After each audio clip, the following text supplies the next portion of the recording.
እንዴት ናችሁ የተከበራችሁ አድማጮቻችን? የተከታተላችሁ የምትገኙት 433 በአራዳ ኤፍኤም 95.1 ነው። ሊቨርፑል ከማንቸስተር ዩናይትድ የዚህ ሳምንት ትልቁ ጨዋታ ነው። በእንግሊዝ ፕሪሚየር ሊግ ሊቨርፑል ያለፉትን 3 ተከታታይ ጨዋታዎች ተሸንፈዋል። በሁሉም ውድድሮች በክሪስታል ፓላስ እንደዚሁም ደግሞ በጋላታሳራይ እና በቼልሲ ሌላ ሽንፈት አፎርድ ማድረግ የሚችል አይመስልም። ነገር ግን የተጫዋቾች ጉዳት እየፈተነው ነው የሚገኘው። በዚህ ረገድ ሪያን ግራቨንበርህ እና እንደዚሁም ደግሞ ሌላኛው ተጫዋች ኢብራሂማ ኮናቴ በጉዳት ምክንያት ከዚህ ጨዋታ ውጭ ሆነዋል። ቀደም ብሎ እንግዲህ ግብ ጠባቂው አሊሰን ቤከር በጉዳት ምክንያት ከሜዳ ርቆ ለ6 ሳምንታት እንደማይኖር ነው እየተነገረ የሚገኘው። ሁልጊዜም ቢሆን ሁለቱ ቡድኖች ሲገናኙ የፉክክር ስሜቱ እጅግ በጣም ከፍ ይላል። በቅርብ ጊዜ ሊቨርፑል የበላይነትን ቢወስድም በአጠቃላይ ግን በሁለቱ ቡድኖች መካከል የሚደረግ ጨዋታ ሁሌም ተጠባቂ ነው። በቅርብ ጊዜ ማንቸስተር ዩናይትድ ፖዚቲቭ የሆኑ ውጤቶችን አስመዝግቧል። ኦልድ ትራፎርድ ላይ 2-1 ያሸነፈበት፣ ከዛ ውጭ 2-2 የተለያየበት፣ እንደዚሁም ደግሞ በኤፍኤ ካፕ 4-3 ያሸነፈበት ጨዋታ፣ እንደዚሁም ያለፉት 2 ጨዋታዎች አንፊልድ ላይ በቅደም ተከተል 0-0 እና 2-2 በሆናቸው ውጤት የተጠናቀቁበት ጊዜ እንደነበር ይታወቃል። የሁለቱ ቡድኖች ጨዋታ እንግዲህ ዛሬ ምሽት 12 ሰዓት ተኩል ላይ ነው የሚከናወነው። ታክቲካዊ ፍልሚያው አንዳንድ ትኩረቶች የሚስብ ይመስላል። ከዛ በተረፈ ደግሞ አሰልጣኝ አርነ ስሎት አሁን ጥያቄ እየተነሳባቸው ነው የሚገኘው። ባለፈው ዓመት አንዳንድ የተወሰኑ ጥያቄዎች ነበሩ፣ ነገር ግን በዋንጫ ምክንያት መሸፈኑ ይታወቃል። አሁን ሌላ ጥያቄ እየተነሳ ነው የሚገኘው። በተለይ በመጨረሻው ጨዋታ በቼልሲ 2-1 በተሸነፉበት ጨዋታ የታክቲክ ቅያሬው በአሰልጣኙ ላይ ጣቶች እንዲቀሰር ምክንያት ሆነዋል። ወቅታዊ ጉዳይ እንመልከት ሚሊሻ፣ እንደዚሁም ደግሞ ታክቲካዊ ጉዳዮች። ያ ማርክ፣ ወቅታዊ ጉዳይ ለሁለቱም ጥሩ ያልሆኑ ነገሮችን ማንሳት ይቻላል በጨዋታው። አንደኛው በሊቨርፑል በባለሜዳው ቡድን በኩል የሚነሳው ነገር ቅድም አንተ ያነሳው ነው፣ 3 ጨዋታ ተከታታይ ማሸነፍ አለመቻሉ። ሁለተኛው በጉዳት የተጫዋቾች ቁጥር መሳሳቱ። ሶስተኛው ከጉዳት ነጻም ሆነው ከአሰልጣኙና ከሊጉ ጋር ለመላመድ እየተቸገሩ ያሉ አዳዲስ የቡድኑ ተጫዋቾች ብዙ ችግሮች ናቸው ማለት እነዚህ። አንደኛው ፍሎሪያን ቪትስ ነው፣ ተቸግሯል ከእንግሊዝ ፕሪሚየር ሊግ ጋር ለመላመድ። ፍሪምፖንግ ሌላኛው የተቸገረ ተጫዋች ነው። አሌክሳንደር አይዛክ ትንሽ ጊዜ እየወሰደበት ያለ ይመስላል ማርክ። እነዚህን ተጫዋቾች ጨምሮ የግራቨንበርግ ጉዳት፣ የአሊሰን እና የኢብራሂማ ኮናቴ ጉዳት፣ የ3 ተከታታይ ጨዋታ ሽንፈት ጫና የሊቨርፑል ለዚህ ጨዋታ ጎልተው የሚታዩ ችግሮቹ ናቸው ማርክ። በማንቸስተር ዩናይትድን በኩል ደግሞ የሚነሱ ችግሮች አሉ። አንደኛውና ዋነኛው ችግር ማንቸስተር ዩናይትድ በዚህ የውድድር ዘመን በሜዳው 1 ጨዋታ ብቻ ነው የተሸነፈው፣ በአርሰናል የመጀመሪያ ሳምንት የደረሰበት 1-0 ሽንፈት። ማንቸስተር ዩናይትድ በዚህ የውድድር ዘመን ከሜዳው ውጪ አንድም ጨዋታ ማሸነፍ አልቻለም። ይሄ እንደ ችግር የሚነሳ አንደኛ የማንቸስተር ዩናይትድ ችግር ነው፣ ከሜዳ ውጪ ያለው ደካማ ሪከርድ። ሌላኛው ደግሞ ማንቸስተር ዩናይትድ በኩል የሚነሳው ነገር የውህደት ጉዳይ፣ የተወሰኑ መሻሻሎችን እየተመለከትን ያለ ነው። ግን በሰንደርላንዱ ጨዋታ የተመለከት ነው አንዳንድ በተለይ አማካይ ላይ ያለው ችግር ሊቨርፑል የበለጠ ሊቸገርበት የሚችለው ኮንትሮል ሼር ያደርጋል። ሊቨርፑል እንግዲህ ካራገር እንደሚያነሳው ከባስኬት ቦል ጋር አመሳስሎ አስተያየት እንደሰጠው ከሳጥን ሳጥን እንዲሆን ይፈቅዳል። ጨዋታን አይቆጣጠርም፣ ጎል ባስቆጠረባቸውም ጨዋታዎች ጨዋታን አይቆጣጠርም የሚል ነገር በአርነ ስሎት ቡድን ላይ የሚሰጥ ትችት ነው። ማንቸስተር ዩናይትድ አማካዩ ላይ ያለው ክፍተት ለዚህ ጨዋታ ምን ያክል ተስማሚ ነው? በተደጋጋሚ ማንቸስተር ዩናይትድ ጨዋታን ካከናወነ በኋላ በጉል የሚነሳው የማንቸስተር ዩናይትድ ክፍተት አማካዩ ላይ ያለው የበለጠ ሰፊ ሜዳ እንዲሸፍኑ ተገደዋል። ሁለቱ አማካዮች፣ 6 ቁጥሮች ካዝሜሮ እና ብሩኖ ፈርናንዴዝ እንደዚህ አይነት ትልቅ ኃላፊነት ተጥሎባቸዋል የሚሉ ነገሮች ይነሳሉና ያልተዋሃደው የአማካዩ ክፍተት እንደገና ደግሞ በአጥቂው ላይ ፊት ለፊት ያለውን የቤንጃሚን ሼሽኮ ጥሩ መጀመር ወይም ደግሞ ጥሩ እየተንቀሳቀሰ ጥሩ እየተላመደ መምጣት እንዳለ ሆኖ በዚህ ጨዋታ አሰልጣኝ ሮበን አሞሪም ማሰን ማውንትን ወይንስ ማቲያስ ኩኛን በቋሚ አሰላለፍ ይጠቀማሉ የሚለው ነገር በራሱ ብዙ እያነጋገረን ያለው ማርክ የቤንጃሚን ሼሽኮ መሻሻል ይህንን ውሳኔ እንዲያሳልፉ ጫና ፈጥሮባቸዋል። እነዚህ ሶስት ተጫዋቾች በጋራ ሲጫወቱ ተመልክተናል። ቤንጃሚን ሼሽኮ በቋሚ አሰላለፍ ባልጀመረባቸው ጨዋታዎች ማሰመንት ብሪያን ኢምቤሞና ማቲያስ ኩኛ። አሁን ግን ሼሽኮን ተጠባባቂ ማድረግ የሚቻል አይመስለኝም ማርክ። ምክንያቱም አሁን የበለጠ የቡድኑ ቁልፍ ተጫዋች ሊሆን እንደሚችል ፍንጭ መስጠት ጀምረዋል። ረዣዥም ኳሶች የበለጠ እሱ ነው ታርጌት የሚያደርጉት። ኳስ ተቆጣጥሮ መጫወት ለማይችለው ማንቸስተር ዩናይትድ የበለጠ አዋጩ እሱ ይመስላል አሁን ባለው ሁኔታ። ያ በደንብ ከማቲስ ዴሊት ከግብ ጠባቂው ሎመንስ በሰንደርላንዱ ጨዋታ ተመልክተናል። ያንን ሞዴል የሚከተሉ ነው ይመስላል። ያ በትክክል እሱን ታርጌት ያደረገ ኳስ ሆልድ ሲያደርግ በጣም ጥሩ ነው። ፍሊክ የማድረግ ኳሊቲው በጣም ድንቅ ነው። በቸልሲው ጨዋታ ምናልባት ጨዋታውን ማንቸስተር ዩናይትድ በተለይ እስከ ካዝሜሮ ቀይ ካርድ ድረስ ሳይቸገር ጨዋታውን መቀጠል እንዲችል ያደረገችውን ቁልፍ ጉዳይ የተፈጠረችው ብሪያን ኢምቤሞ በሳንቼዝ እንዲጠለፍ ምክንያት የሆነችው ኳስ የተፈጠረችው እሱ ፍሊክ ባደረገው ኳስ ነውና ብዙ የማጥቃት አማራጮች የሚሰጣቸው ተጫዋች ነው ቤንጃሚን ሼሽኮ። ስለዚህ ማሰን ማውንት ወይስ ማቲያስ ኩኛ የትኛው ተጫዋች በቋሚ አሰላለፍ ይጀምራል የሚለው ነገር ቁልፉ ጉዳይ ይመስለኛል። ሌላው ማርክ እንግዲህ የማንቸስተር ዩናይትድ በባክስሪ የሚጫወት ቡድን እንደሆነ ይታወቃል። ይሄ ባክስሪን ከሚፈትኑ ቡድኖች መካከል አንደኛው የአርነ ስሎት ሊቨርፑል ነው የሚል እምነት አለኝ። እዚህ እንግዲህ አንደኛው አደገኛው ሰው መሐመድ ሳላ ስፔስ ሊያገኝ የሚችልባቸውን አይነት እድሎች ይፈጠራሉ። ዊንግ ባኩ ወደፊት በሚሄድበት አጋጣሚዎች ሌላኛው ሆላንዳዊው የመስመር አጥቂ ኮዲ ጋክፖ ሌላ አደገኛ ተጫዋች ነው ማርክ። እርግጥ እዚህ ቦታ ላይ አንዳንድ ጥያቄዎች በአርነ ስሎት ላይ እየተነሱ ነው ያሉት። የዚህ የዲያዝ ሉዊስ ዲያዝ መልቀቅ መጀመሪያ ብዙ እንደ ችግር አልተነሳም ማርክ። ምክንያቱም ዝውውሮች ጥራት ያላቸው ዝውውሮች ቡድኑ ስላከናወነ ፍሎሪያን ቪትዝ ጥራት ያለው ተጫዋች ነው። አሌክሳንደር አይዛክ መጥቷል። ዝውውሮች ስላከናወነ ቡድኑ ኢኪቲኬን ጨምሮ ስለ ሉዊስ ዲያዝ መሄድ እንደ ክፍተት ብዙ ሲነሳ አልተመለከትንም። ግን በቂ ነው ወይ ኮዲ ጋክፖ እየሰጠ ያለው በዚህ ፖዚሽን እየሰጠ ያለው አገልግሎት በሉዊስ ዲያዝ ደረጃ ነው የሚለውን ነገር መፈተሽ የተጀመረ ይመስለኛል። አምና 2 ጎሎችን አስቆጥሮ ነበር ሉዊስ ዲያዝ ኦልድ ትራፎርድ 2 ጎሎች አስቆጥሯል። ከዛ ደግሞ ይሄ ብቻ ሳይሆን መለከው ሉዊስ ዲያዝ በባየር ሙኒክ እያደረገ ያለው እንቅስቃሴ ሊቨርፑል የውሳኔው ትክክል ነው ወይ የሚል ጥያቄ እየተነሳ ነው። ግን ኮዲ ጋክፖም ቢሆን መጥፎ የሚባል ጊዜ አይደለም። እድገቱ ቆመዋል፣ ከዚህ በኋላ ማደግ አይችልም የሚል ነገር ነው የሚነሳው። ከዛ ውጭ የቀረበላቸውም ዋጋ ምራቅ የሚያስወጥ አይነት ነው። 43 ሚሊዮን ፓውንድ ነው የከፈሉት ለዝውውሩ። እንግዲህ አሁን የተከፈለው 67 ሚሊዮን ፓውንድ ነው እና ትርፉ በጣም ብዙ ነው የሚል ነው። እዛ አካባቢ አዲስ የቡድን ግንባታ ነው። ግን ደግሞ ገና እድሜው 28 ነው። ከነ መሐመድ ሳላ ከነ ቨርጂል ቫንዳይክ ጋር ሲነጻጸር አነስተኛ እድሜ ላይ ነው የሚገኘው።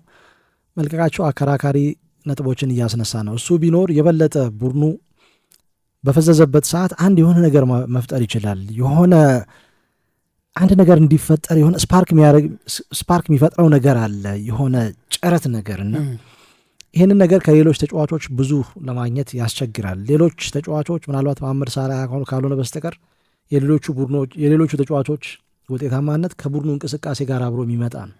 በግል እንደዚህ ልዩነት የሚፈጥሩ አይነት ተጫዋቾች አሉም በአብዛኛው ከመሐመድ ሳላ በስተቀር። ያ ማርክ እንግዲህ የበለጠ የሮበን አሞሪም የ3-4-2-1 የጨዋታ ፎርሜሽን የበለጠ የሚፈተነው በ4-3-3 ከሚጫወቱ ቡድኖች ጋር ነው። የበለጠ ኒውሜሪካል አድቫንቴጅ ይወሰድበታል። በሰንደርላንዱ ጨዋታ ቡድኑ በጣም ጥሩ የተንቀሳቀሰው ሰንደርላንድ 4-2-3-1 የጨዋታ ፎርሜሽን ይዞ የገባውና አማካዩ ላይ የነበረው የተጫዋቾች ቁጥር የበለጠ ሚዛናዊ የነበረበት አይነት ጨዋታ ነው። በዛ ደግሞ ልምዳቸውንና ጥራታቸውን ተጠቅመው የማንቸስተር ዩናይትድ ተጫዋቾች ጨዋታውን የበለጠ ኮንትሮል ለማድረግ ብዙ አልተቸገሩም የሚል ነገር ይነሳል። በሊቨርፑሉ ጨዋታ ሊቨርፑል 4-3-3 አሁን አርነ ስሎት ምናልባት 10 ቁጥር ላይ ፍሎሪያን ቪትስን የመጠቀም ዝንባሌያቸው ብዙ 4-2-3-1ን ሲጠቀሙ እየተመለከተን ያለ ነው። ምናልባት የግራቨንበርግ ጉዳት እና የፍሎሪያን ቪትስ አሁንም በተደጋጋሚ ጨዋታ እድል ቢሰጡትም ተጽዕኖ ለመጀመር ትንሽ መዘግየቱ ምክንያት በማድረግ አማካዩን በቁጥር አብዝተው 4-3-3 ሊጠቀሙ የሚችሉበት አይነት ውሳኔ ሊያሳልፉ ይችላሉ የሚል ነገር ከጨዋታ በፊት አንዳንድ የሚነሱ ሀሳቦችን እየተመለከትን ያለ ነው። ማካሊስተር በብቸኛ 6 ቁጥር ስትጠቀመው ብዙ እምነት የምጥልበት አይነት 6 ቁጥር አይደለም። ወደፊት መሄድ የሚወድ ተጫዋች ስለሆነ አውቶ ፖዚሽን የሚገኝባቸው እንቅስቃሴዎች ሊፈጠሩ ይችላሉ እና ይሄ ተከላካዩን የሳሳውን ሌላኛውን የተከላካይ መስመር ተጋላጭ ሊያደርገው ስለሚችል ከርቲስ ጆንሰን፣ ማካሊስተርና ዶሚኒክ ሶቦስላይን በ3 አማካይ ሚና ሊጠቀሙ ይችላሉ አርነ ስሎት በጨዋታው የሚል ነገርም እየተነሳ ነው ያለው።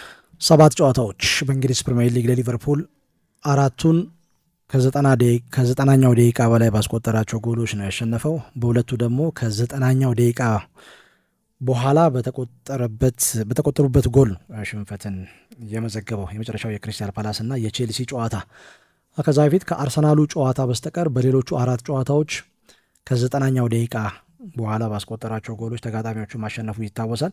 ካለፉት 14 ጨዋታዎች አንዱን ብቻ ነው ማንቸስተር ዩናይትድ ማሸነፍ የቻለው ኦልድ ትራፎርድ ላይ በኦገስት 2022 ከመጀመሪያዎቹ 2 ጨዋታዎች በኋላ በሶስተኛው ጨዋታ የአጨዋወት መንገድ ለውጥ አድርገው ነው አሰልጣኝ ኤሪክ ቴን ሃግ ያንን ጨዋታ ቡድኑ 2-1 ያሸነፈው። ጄደን ሳንቾ እና እንደዚሁም ደግሞ በመለሱ ማጥቃት እንቅስቃሴ ማርከስ ራሽፎርድ ያስቆጠሯቸው ጎሎች ነው ማንቸስተር ዩናይትድን 2-1 እንዲያሸንፍ ያደረገው። ከዛ በኋላ የዛ ጨዋታ ውጤት ተጽዕኖ በዛ ጨዋታ ብቻ የቆየ አይደለም፣ ወይም ሊቨርፑልን ማሸነፍ ብቻ አልነበረም።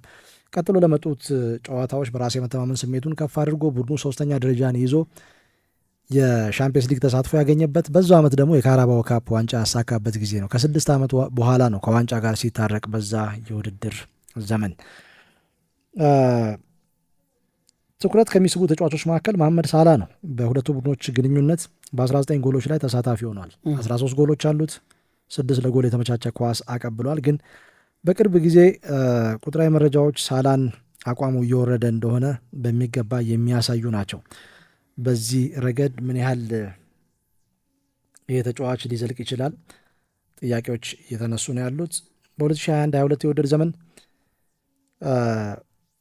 የነበረው ቁጥራዊ መረጃ በየጨዋታው 4.53 የጎል ማግባት ሙከራ ያደርጋል። 2022-23 3.42፣ 2023-24 4.05፣ 2024-25 አምና ኮከብ ጎል አግቢ ሆኖ ባጠናቀበት 3.46፣ ዘንድሮ ግን 1.72 የጎል ማግባት ሙከራዎችን እያደረገ የሚገኘው በአማካይ። ይሄ ደግሞ ጥያቄ እንዲነሳበት አድርጓል። ብዙም ጎሎች ላይ ተሳታፊ እየሆነ አይደለም። ያስቆጠራቸው ጎሎች እጅግ በጣም ጥቂት ናቸው። የመጀመሪያው ሳምንት ቦርንመዝ ላይ በመጨረሻው ደቂቃ ላይ በኬኩ ላይ ክሬም ያፈሰሰበት ነው። በእርግጥ ወሳኙ ጎል የነበረው ያለ ጥርጥር የጣሊያን ተጫዋች ፌዴሪኮ ኪዬዛ ነው። ከዛ በኋላ ደግሞ በመጨረሻው ደቂቃ በርንሌይ ላይ በፍጹም ቅጣት ምት ነው ጎል ያስቆጠረው። በግብጽ ብሔራዊ ቡድንና በሊቨርፑል ያለው ሳላህ እጅግ በጣም መለያየታቸው በዚሁ ተመሳሳይ ጥያቄ እያስነሳ ነው የሚገኘው።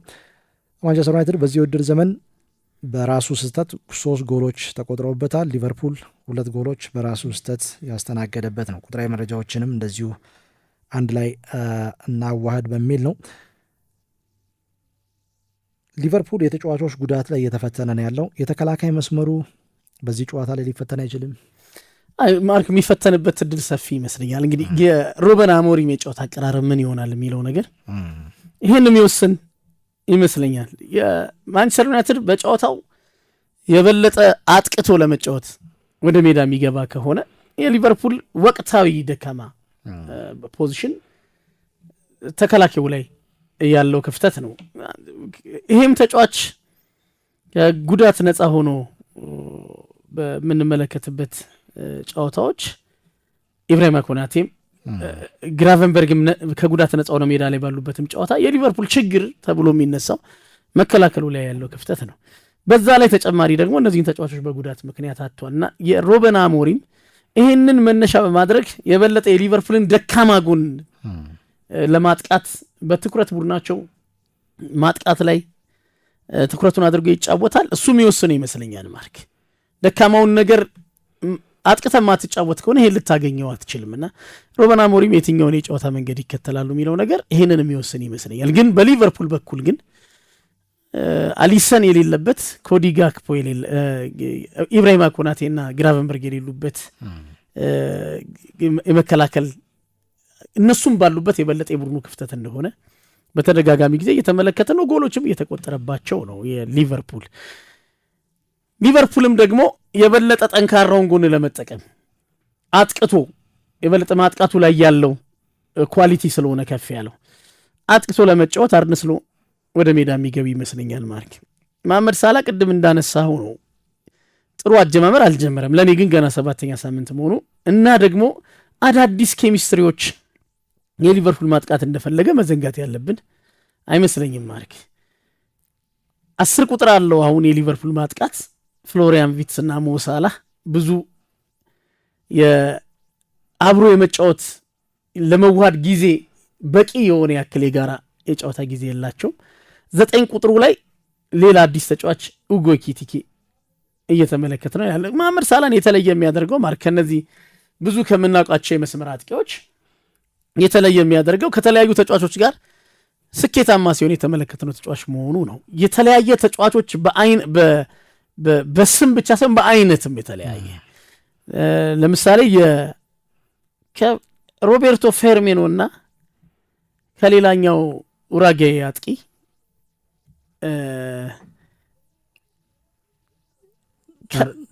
ዳርዊን ኑኔዝ ከሁለቱ ጋር መጫወት ማርክ በአይነት ፍጹም የተለያዩ ናቸው። ሮቤርቶ ፌርሚኖ 9 ቁጥር ነው። የበለጠ መሐመድ ሳላ አደገኛውን ቦታ እንዲያገኝ እድል ይሰጠዋል።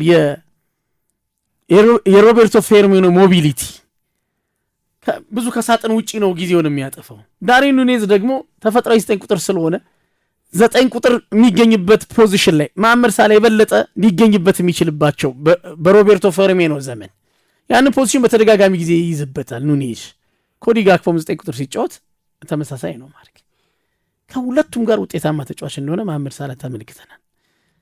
አሁን በሊቨርፑል ማጥቃት ላይ አዳዲስ ነገሮችን እየተመለከትን ያ ደግሞ ተዋህዶ አልተመለከትም።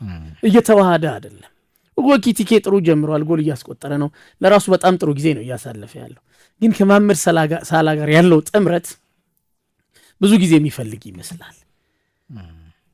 ከመሐመድ ሳላ ጀርባ ያለውም ማርክ መረሳት ያለበት አይመስለኝም። ከትሬንት አሌክሳንደር አርኖልድ ጋር የነበረው ጥምረት ከሱ ጀርባ ያለው ኦቨርላፕ ማድረግ በተደጋጋሚ ጊዜ ኦቨርላፕ የሚያደርግ ያውም በዘመነ የርገን ክሎፕ የቡድኑ የማጥቃት ፈጠራውን የሚመራ ተጫዋች እንደሆነ ምንም ጥያቄ የለውም የትሬንት አሌክሳንደር አርኖልድ። አሁን ይህም ሌላ አዲስ ኬሚስትሪ ነው ማርክ። ብራድሊም ተሰለፈ፣ ፍሪምፖንግ። ይሄ ከመሐመድ ሳላ ጋር ልክ በትሬንት አሌክሳንደር አርኖልድ ደረጃ ውህደት ሊመጣ የሚችልበት በቂ ጊዜ ነው ብዬ አላምንም ማርክ። ስለዚህ መጠነኛ አጀማመሩ ላይ ተጽዕኖ ቢፈጠር መሐመድ ሳላ ምክንያት የሌለው አይደለም። በግራ በኩል ያለው የኮዲ ጋክፖ ጉዳይ ግን ቅድም ከሉዊስ ዲያዝ ጋር አያይዘን ያነሳ ነው። ሚዛኑ ከሉዊስ ዲያዝ ጋር ከሆነ አንዳንድ ጊዜ 9 ቁጥር ባህሪም አለው። ኮዲ ጋክፖ 9 ቁጥር ሆኖ መጫወት የሚችል ኳሊቲ ያለው ተጫዋች ነው። መጥፎ ሆኖ አታገኘውም። አንዳንድ ቁጥሮቹን በዚህ በ2025-26 ስታቱስ ተመለከተው ቻንስ ክሬት በማድረግ በዚህ በኦፕን ፕሌይ በክፍት ጨዋታ ቻንስ ክሬት በማድረግ በሊጉ ቀዳሚ ተጫዋች ነው ማርክ። 13 ጊዜ ቻንስ ክሬት አድርጓል በክፍት ጨዋታ። በሊጉ ሁለተኛ፣ በሊቨርፑል አንደኛ። የሊቨርፑል ቀዳሚ ተጫዋች ነው፣ በሊጉ ሁለተኛ። በሊቨርፑል በሁሉም ቁጥራዊ መረጃዎች ቀዳሚ ቦታ ይወስዳል። ቀዳሚ ቦታ ነው። የጎል ማግባት ዕድሎችን በመፍጠር ሰንጣቂ ፓሶችን በመስጠት በፍጹም ቅጣት በተጋጣሚ ቡድን የፍጹም ቅጣት ምት ክልል ውስጥ ኳስ በመንካት ከዛ ውጪ ጎል መሆን ያለባቸውን ኤክስፔክትድ አሲስት 1.34 እና የጎል ማግባት ሙከራ በማድረግ 16 በሙሉ አንደኛ ነው። በሌሎች በፕሪሚየር ሊጉ ደረጃ ከሆነ ግን ለምሳሌ የጎል ማግባት ዕድሎችን በመፍጠር ሁለተኛ ደረጃ ላይ ይቀመጣል። በክፍት የጨዋታ እንቅስቃሴ በአጠቃላይ ደግሞ 3ኛ ደረጃ ላይ የሚቀመጠው የጎል ማግባት ዕድሎችን በመፍጠር በሰንጣቂ ፓሶች 5ኛ። ከዛ ውጭ በፍጹም ቅጣት ምት በተጋጣሚ ቡድን የፍጹም ቅጣት ምት ክልል ውስጥ ኳስ በመንካት በተመሳሳይ 5ኛ። ለጎል የተመቻቸ ኳስ ኤክስፔክት የሚደረግ በማቀበል ደረጃ 6ኛ። የጎል ማግባት ሙከራ 16 ነው፣ 6ኛ። ከዚህ በመነሳት በሊቨርፑል ቀዳሚ በሚያደርገው አጠቃላይ ሜትሪክስ በፕሪሚየር ሊጉ ግን ቁጥሩ ዝቅ ያለ ይመስላል እና የሊቨርፑል ቀዳሚው ተጫዋች እርሱ ከሆነ በአንድ በኩልም ጥያቄ የሚያስነሳ ይመስለኛል። በሁሉም በእነኚህ 6 ነጥቦች የበላይነትን ወስዷል። ሌሎቹ ተጫዋቾች የታሉ የሚያስብል አይነት ይመስላል። ያ አንዱ የመሐመድ ሳላ ሲዝኑ ጥሩ አለመጀመር አንዱ ማሳያ ይመስለኛል። ብዙ ነገር በሊቨርፑል ሳይድ ያለው ቅድሚያውን የሚወስደው ኮዲ ጋክፖ መሆኑን ስትመለከትና ምናልባት የውህደት ጉዳይ ጊዜ የሚፈልግ ይመስለኛል። በመሐመድ ሳላና በሌሎች ተጫዋቾች መካከል ያለው ጥምረት እየተሻሻለ ለመምጣት የበለጠ ጊዜ የሚፈልግበት ችግር ይመስለኛል እንጂ መሐመድ ሳላ እንቅስቃሴው መጥፎ ሆኖ አታየውም ማርክ። ግን በዙሪያው ከጀርባው ያለው የመስመር ተከላካይ ጋር ያለው ጥምረት፣ ካጠገቡ ካለው 9 ቁጥር ጋር ያለው ጥምረት፣ ከ10 ቁጥሩ ጋር ያለው ጥምረት መጠነኛ ጊዜ የፈለገበት ነው የሚመስለኝ። በብሩኖ ፈርናንዴዝ በኩል ደግሞ በዚህ ውድድር ዘመን ከ7 የሊግ ጨዋታዎች በኋላ 19 የጎል ማግባት ዕድሎችን ፈጥሯል። በፕሪሚየር ሊጉ ቀዳሚ ነው። ከዛ ውጪ ይሄ ሰንጣቂ ኳሶች ወይም መሀል ለመሀል የሚደረጉ ፓሶች 5 ቀዳሚ ነው። መስመር እየቆረጡ የሚሄዱ ፓስ በማድረግ በሱም ቀዳሚ ነው። በፍጹም ቅጣት ምት ክልል ውስጥ በተደጋጋሚ በመገኘትም ቀዳሚ ነው። በተጋጣሚ ቡድን ሜዳ ላይ ስኬታማ ኳስ ማቀበል 114 ሁለተኛ ደረጃ ላይ ይቀመጣል። በክፍት የጨዋታ እንቅስቃሴ የጎል ማግባት ዕድሎችን መፍጠር 113 ሁለተኛ ደረጃ ላይ ይቀመጣል። ከዛ ውጪ በጫና ውስጥ ሆኖ ስኬታማ ኳስ ማቀበል 184 ሶስተኛ ደረጃ ላይ ይቀመጣል። ከአንደኛው የሜዳ ክፍል ወደ ሌላኛው የሜዳ ክፍል እንቅስቃሴውን ሺፍት ማድረግ ወይም ስዊች ማድረግ 8 ኳሶች ሶስተኛ ደረጃ ላይ ይቀመጣል። ይሄ የኦቨርሎድ ፕሪንሲፕል ነው። እንደዚሁም ደግሞ ኤክስፔክትድ ጎልስ 3.4 አራተኛ ደረጃ ላይ ይቀመጣል። ይሄ 3.7 አራተኛ ደረጃ ላይ የሚቀመጠው እና ያውም ወደ ኋላ ተመልሶ እየተጫወተ ነው ይህንን ሪከርድ ያስመዘገበውና ሁለቱ ተጫዋቾች በዚህ ረገድ ቀዳሚውን ቦታ የሚወስዱ ናቸው። ዘንድሮ አንዳንድ ክሊንሺት ብቻ ነው የጠበቁት ሁለቱም። ማንቸስተር ዩናይትድ ከሰንደርላንድ፣ ሊቨርፑል ደግሞ ከአርሰናል ጋር በሌሎች ጨዋታዎች ጎል ያስተናግዳሉ። ይሄም ሌላ ደካማ ጎናቸው ነው። ሌሎች እንደዚሁ የሚያመሳስላቸውም ነገሮች አሉ። የሊቨርፑል በመጨረሻ ደቂቃ ጎል የማስተናገድ ጉዳይ ምናልባት በዚህ ረገድ ጥያቄ የሚነሳበት ነው። ፍሎሪያን ቪትስ እና እንደዚሁም ብሪያን ኢምቡሞ በአጠቃላይ 46 የጎል ማግባት ሙከራዎችን ማድረጋቸው ሌላው በዚህ ረገድ የሚጠቀስ ነው። በአጠቃላይ እንግዲህ ከኢንተርናሽናል ብሬክ መልስ የሚደረግ ጨዋታ ነው። ምን ሊፈጠር እንደሚችል ማንም አያውቅም። ከኢንተርናሽናል ብሬክ መልስ በጥሩ አቋም ላይ የነበሩ ቡድኖች ከሪትማቸው ሲወጡ ይስተዋላል። ጥሩ ያልነበሩ እንደ ሊቨርፑል አይነት ቡድኖች ደግሞ ይሄ ኢንተርናሽናል ብሬክ የሚጠቅማቸው ይመስላል። ከኳስ ውጪ ማርክ በፕሪሚየር ሊጉ ከኳስ ውጪ ይሄ ብዙ የሮጡ 3 ተጫዋቾች በዚህ ጨዋታ ሜዳ ላይ ይገኛሉ። ቀዳሚ አሁንም ብሩኖ ፈርናንዴዝ ነው። 192 ጊዜ ያለ ኳስ ሩጫን አድርጓል። ኦፍ ዘ ቦል ራንስ የሚሉት እነሱ። ሁለተኛው ሰው ፍሎሪያን ቪትስ ነው። ሁለቱ በዚህ ጨዋታ ይገኛሉ። ማለት ምናልባት ቀዳሚው በቼልሲ የሚገኘው ፈርናንዴዝ ነው። የአርጀንቲናው ኤንዞ ፈርናንዴዝ 192 ጊዜ ኦፍ ዘ ቦል ሩጫን ማድረግ የቻለ ተጫዋች ነው። ሁለተኛው ሰው ፍሎሪያን ቪትስ ነው። በዚህ አሁን ብዙ እየተነሳ አይደለም። ማርክ የበለጠ ጎል አልፈጠረም፣ ጎል አላስቆጠረም፣ ብዙ ጥራት ያለው ሙከራዎች የሉትም። የኔጌቲቭ ቁጥሮች ናቸው ብዙ የሚነሱት በፍሎሪያን ቪትስ በኩል። ግን ያለ ኳስ ያደረገው ሩጫ ግን ከአንድ ጥራት ካለው ተጫዋች ብዙ የሚጠበቅ ሆኖ አላገኙት። 181 ጊዜ ይህን ማድረግ ችሏል። በማንቸስተር ዩናይትድ በኩል ደግሞ 173 ጊዜ ይህን ማድረግ የቻለው ብሪያን ኢምቤሞ ነው። ስለዚህ ሰራተኝነትም ጥያቄ የማይነሳበት አይነት ጨዋታ የምንመለከት ይመስለኛል። ሁለቱም ቡድኖች መስመር ላይ እንቅስቃሴ ያደርጋሉ። የፉልባኮችና እንደዚህም ደግሞ የመስመር አጥቂዎች ፍልሚያ በዚህ ረገድ ትኩረትን ይስባል። ኮዲ ጋክፖና መሐመድ ሳላ። ከዛ ውጭ በሌላኛው አቅጣጫ ደግሞ የብሪያን ኢምቤሞ፣ ሜሰን ማውንት የነኚህ ተጫዋቾች፣ ከዛ ውጭ አማድ ዲያሎ እና ሌላኛው ተጫዋች ደግሞ ፓትሪክ ዶርጉ ካልሆነ ደግሞ ምናልባት ሉክሾ በዚህ ረገድ የጨዋታውን ሂደት ሊወስኑ የሚችሉ ይሆናሉ ተብሎ ይጠበቃል። እናንተስ በዚህ ዙሪያ ምን አስተያየት አላችሁ? ጨዋታው በምን አይነት መልኩ ሊጠናቀቅ ይችላል? የጨዋታውን እንቅስቃሴ የሚወስነው የትኛው የሜዳ ክፍል ነው? ሀሳብ አስተያየት አድርሱን። ሰብስክራይብ አድርጉ። ከልብ እናመሰግናለን ስላዳመጣችሁን። መልካም ዊኬንድ፣ መልካም የጨዋታ ጊዜ ይሆንላችሁ።